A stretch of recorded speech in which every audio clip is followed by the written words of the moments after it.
Hello बच्चों, आज आपका एग्जाम रिलेटेड इन्फॉर्मेशन में आप सभी का स्वागत है। आज मैं क्लास 12th अकाउंट के कुछ most important MCQ question answer लेकर आई हूँ, जो कि आने वाले एग्ज़ाम के लिए मोस्ट इम्पोर्टेंट रहने वाले हैं। चलिए अब हम देखते हैं कि क्वेश्चन किस तरीके से हैं हमारे। जैसे कि इसमें भाग 1 में है, भारत में साझेदारी अधिनियम कब लागू हुआ था? 1 अक्टूबर 1932 से। एक साझेदारी फर्म में साझेदारों की न्यूनतम संख्या कितनी होती है? 2। एक साझेदार मतलब पार्टनरशिप जो होती है, जो एक साझेदार संस्था में साझेदारों की अधिकतम संख्या कितनी होती है? 50। मतलब न्यूनतम जो होती है वो 2 होती है, अधिकतम 50 होती है। साझेदारी फर्म में सदस्य कौन बनता है? केवल व्यक्ति, और कोई नहीं बनता। साझेदारी फर्म में सदस्यों का दायित्व क्या होता है? असीमित दायित्व, मतलब उसमें लाभ बहुत ज़्यादा। उसके बाद एक साझेदार फर्म के साथ किस प्रकार का संबंध होता है? स्वामी एवं एजेंट दोनों का। एक फर्म में पंजीकरण के संबंध में क्या प्रदान होना चाहिए? पंजीकृत कराना अनिवार्य है वरन ऐच्छिक है, मतलब उसमें पंजीकरण कराना जरूरी है फर्म में दाखिल होने से पहले। उसके बाद है साझेदार के मध्य लिखित समझौते को क्या कहते हैं? साझेदारी संलेख, मतलब जो उसमें जो उसका लेखा जोखा होता है उसको क्या कहते हैं? साझेदार के माध्यम से लाभ विभाजन किसके अनुसार किया जाता है? मतलब साझेदारी में जो हम लाभों का बंटवारा करते हैं वो साझेदारी संलेख जो उसकी बुक में लिखा होता है उसके अनुसार होता है कि कितने बटे कैसा होगा। उसके बाद है साझेदारी संलेख के अभाव में साझेदारों के मध्य लाभ हानि किस अनुपात में बांटा जाता है? समान अनुपात में, कि जितने पार्टनरशिप होंगे उसके हिसाब से। साझेदारी संलेख के अभाव में साझेदारी ऋण कितना दिया जाता है? 6% ऋण दिया जाता है। पूंजी पर ब्याज फर्म के लिए क्या होता है? व्यय होता है, कि पूंजी पर हम जो ब्याज देंगे वो हमारा खर्चा ही तो होएगा। पूंजी पर ब्याज की गणना सामान्य कौन सी पूंजी है? आरंभिक पूंजी होती है जो जब बिजनेस में लाई जाती है, बिजनेस के लिए जो लगाई जाती है। आहरण पर ब्याज फर्म के लिए क्या है? आय है। साझेदारी के चालू खाते को कौन सा शेष होता है? ये तो नाम या फिर जमा दोनों हो सकता है। साझेदारों को चालू खातों को डेबिट शेष कहाँ दर्शाया जाता है? चिट्ठे में संपत्ति पक्ष में, मतलब बैलेंस शीट में, एसेट साइड। साझेदारों के वर्तमान समझौते में परिवर्तन को क्या कहते हैं? फर्म का पुनर्गठन, मतलब जैसे साझेदार एक बार वो होके जो दोबारा उसको करते हैं।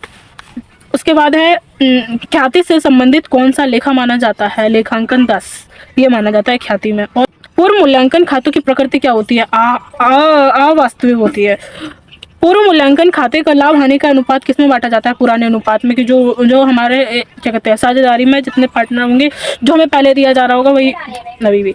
नया साझेदार फर्म में संपत्ति का हिस्सा प्राप्त करने के लिए क्या लाता है? वह पूंजी लाता है, कोई नया आता है तो। एक नया साझेदार फर्म लाभ का हिस्सा में क्या लाता है? वह ख्याति लाता है।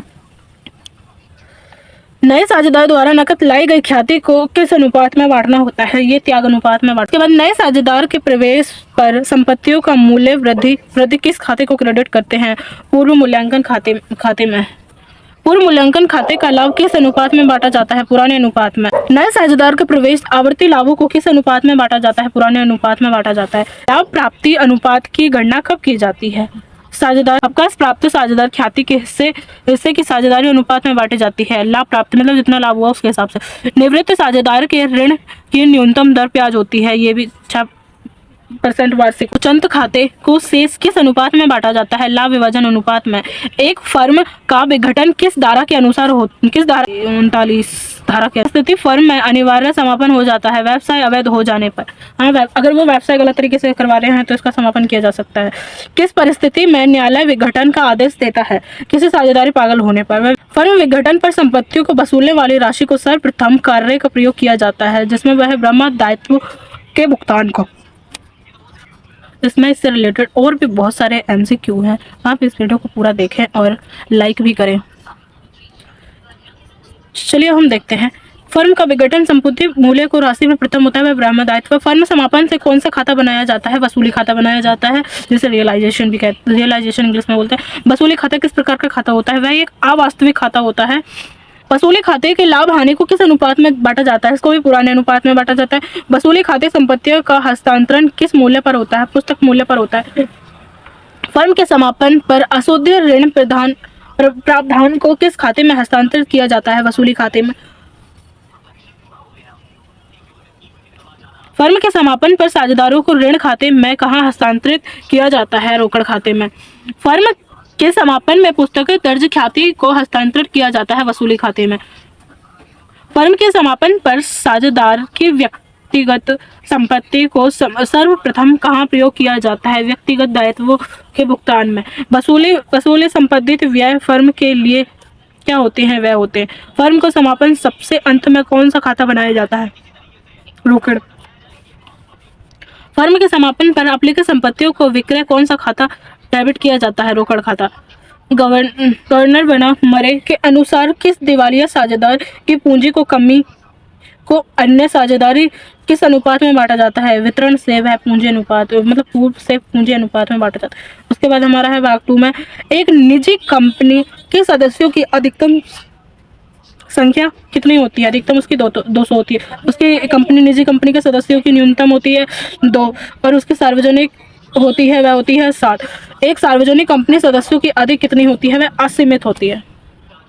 उसके बाद हम देखते हैं एक निजी कंपनी की न्यूनतम प्रवर्तक पूंजी कितनी होती है? 1 लाख होती है। एक सार्वजनिक कंपनी की न्यूनतम प्रवर्तक पूंजी कितनी होती है? 5 लाख होती है। सार्वजनिक और निजी कंपनी में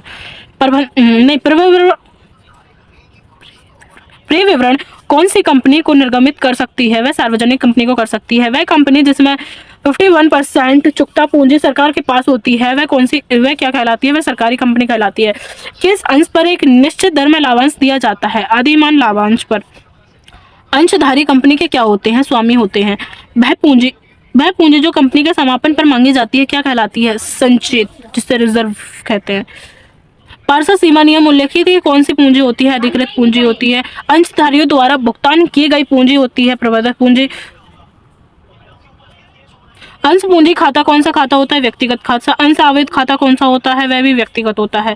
अंश निर्गमन से प्राप्त प्रीमियम कहाँ दर्शाया जाता है? चिट्ठे के समता एवं दायित्व है, मतलब बैलेंस शीट के लायबिलिटी साइड। अंश आवेदन पर न्यूनतम देय राशि कितनी होनी चाहिए? वह कम 25 अधिकतम अंकित होनी चाहिए। 2 मांगों के माध्यम से न्यूनतम अंतराल कितने समय का होना चाहिए? 1 माह का। टेबल F अपनाने वाली कंपनी को बकाया मांग किस दर ब्याज वसूली करती है? 10%। टेबल के अनुसार अग्रिम मांग की अधिकतम ब्याज है 12%। सेबी के अनुसार न्यूनतम अभिदान की राशि है 90%। निर्गमन कंपनी समामेलन के पूर्व व्यय क्या कहलाते हैं? प्रारंभिक व्यय। अधिकार अंशों का निर्गमन किया जाता है। कंपनी के संचालकों की तकनीकी जानकारी में बदलने अंश में क्या कहलाते हैं? श्वेत समता अंश। अंशों का हरण कब किया जाता है? मांग की राशि का भुगतान न करने पर। अंश हरण खाते को शेष कहा जाता है प्रवर्तक पूंजी में जोड़कर। जब अंशों का हरण किया जाता है तब पूंजी खाते में किस राशि को डेबिट किया जाता है? मांगी गई राशि से। हरण किए गए अंशों को पुनर्निर्गमन करने के बाद अंश हरण शेष कहाँ हस्तांतरित किया जाता है? मतलब ये होता है कि जब अंशों का हरण किया जाता है, जो पुनर्नुवाद बाद अंशों का जो शेष बचता है वो कहाँ किया जाता है? वो पूंजी संचय में किया जाता है, जो कि हमारे बैलेंस शीट के बाद उसमें बनाते हैं। अंश हरण में मतलब अंश हरण जब करते हैं उन्हें नोटिस जो दिया जाता है कि इतने दिन में ये करना है, तो ये 14 दिन में उन्हें वापस करने का नोटिस दिया जाता है। अंशों का पुनर्निर्गमन पर बट्टे की राशि कितनी होनी चाहिए? अंश हरण की राशि तक, मतलब जब तक वह अंश हरण न कर ले तब तक की। अंशधारी द्वारा स्वेच्छा कंपनी को अंश लौटाने को कहते हैं। अंशों का निर्गमन कर दी गई खाते को डेबिट किया जाता है अंश हरण खाते में। ऋण पत्र किस पत्र को दायित्व किया जाता है? दीर्घ पत्रों को निर्गमन प्राप्त किया जाता है ऋण में। ऋण पत्रधारी कंपनी के क्या होते हैं? वे लेनदार होते हैं, क्रेडिटर होते हैं। ऋण पत्रधारी को प्रतिफल कितना ब्याज होता है? ऋण उनकी मूल्य कितनी होती है? अत्यधिक मूल्य होती है। ठीक है। जिन ऋण पत्रों को एक निश्चित अवधि के बाद शोधन किया जाता है वह होते हैं सौदे ऋण। उसके बाद कंपनी के वित्तीय वर्ष की अवधि क्या है? 1 अप्रैल से 31 मार्च तक। वित्तीय विवरण किस प्रकार का तथ्य है? लिखित तथ्य है। एक व्यक्ति कंपनी को कौन कौन से वित्तीय विवरण बनाना आवश्यक है? वह रोकड़ प्रभावी विवरण बनाना आवश्यक नहीं है। कंपनी के वित्तीय विवरणों का प्रारूप किस अनुसूची में दिया जाता है? 111 अनुसूची में दिया जाता है। 111 अनुसूची के अनुसार संपत्ति को कितनी श्रेणी में रखा गया है? 2 श्रेणी में। कंपनी का चिट्ठा किस प्रारूप में बनाया जाता है? लंबवत में। कंपनी के चिट्ठे को समता दायित्व पक्ष को सिर होते हैं 4। कंपनी चिट्ठे को संचय एवं अधिकेश का शीर्षक माना जाता है अंशधारियों के कोष पर। प्रतिभूति प्रीमियम संचय चिट्ठे के किस शीर्ष में अंतर्गत दर्शाया जाता है? संचय और अधिकेय। चालू दायित्वों के भुगतान की अधिकतम कितनी होती है? 12 माह।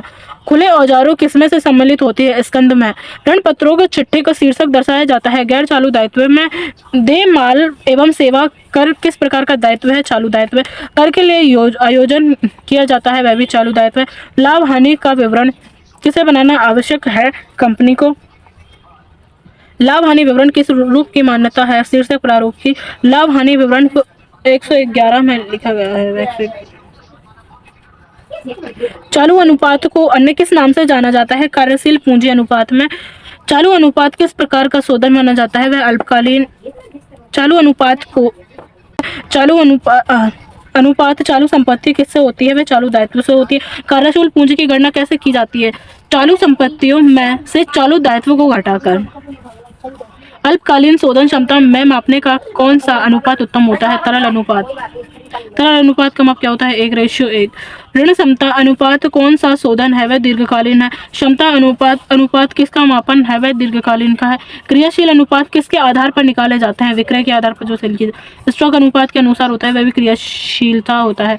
क्रियाशीलता अनुपात किस नाम से जाना जाता है? आवर्त अनुपात के नाम से जाना। अगर आपको हमारी ये वीडियो अच्छी लगी हो तो इसे लाइक, शेयर एंड कमेंट करें और हमारे चैनल को सब्सक्राइब करें, जिससे आने वाली इस तरीके की वीडियो आपको